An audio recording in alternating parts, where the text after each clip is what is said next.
இந்தியாவில் மட்டும் திறந்த வீட்டுல ஏதோ வந்த மாதிரி எல்லாரும் வரலாம் போலாம், எங்க இருந்து வரலாம், யாரும் வரலாம், வந்த உடனே நேர ஓட்ட போட்டுடலாம் அப்படிங்கிற மாதிரி ராகுல் காந்தி பிரச்சாரம் இருக்கிறது. ஒரு விஷயத்துல சகோதரர் குமார் சாருடைய கருத்துல உடன்படு. என்னுடைய இந்தியாவினுடைய பிரதமர் யார் என்பதை தீர்மானிப்பது இந்தியர்களாக மட்டும்தான் இருக்கணும். அதுல நான் உறுதியா இருக்கிறேன். வேற எங்கிருந்தோ வந்து ஊடுருவியவர்களுக்கு இங்கே வாக்குரிமை கொடுப்பதில் ஒரு இந்தியனாக நான் எந்த இடத்துலையும் என்னால் உடன்பட முடியாது. அதுல குமார் சார் கருத்தை நான் முழுமையா உடன்படுறேன்.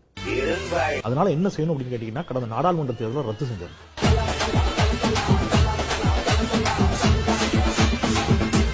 ரத்து செஞ்சுட்டு திருப்பி நடத்தணும். அழிச்சு பிடிச்சு முதல்ல இருந்து கோட்டை ஆரம்பிக்கணும். ஏன்னா இந்த 65 லட்சம் பேரும் கடந்த நாடாளுமன்ற தேர்தலில் ஓட்டு போட்டுக்கானா இல்லையா? எல்லா கோட்டையை அழிங்க, முதல்ல இருந்து போடுவோம் கோட்டை. கரெக்டா இல்லையா? எவ்வளவு பெரிய அராஜகம் நடந்திருக்கு நாட்டுல. என் தேசத்துடைய பிரதமரை எப்படிங்க, மோடியை எப்படிங்க வங்கதேசத்துக்காரன் தேர்ந்தெடுக்கலாம்?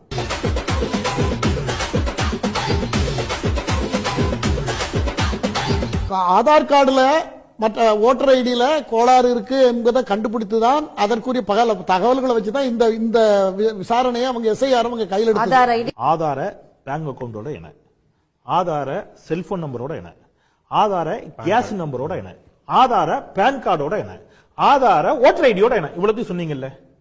ஆனா அந்த ஆதார இந்திய குடிமகனுக்கான ஆதாரமா எடுத்துக்க முடியாது, தூர போடணும். அப்புறம் என்ன இருக்கு, அப்புறம் என்ன இருக்கு, அப்புறம் என்ன இருக்கு.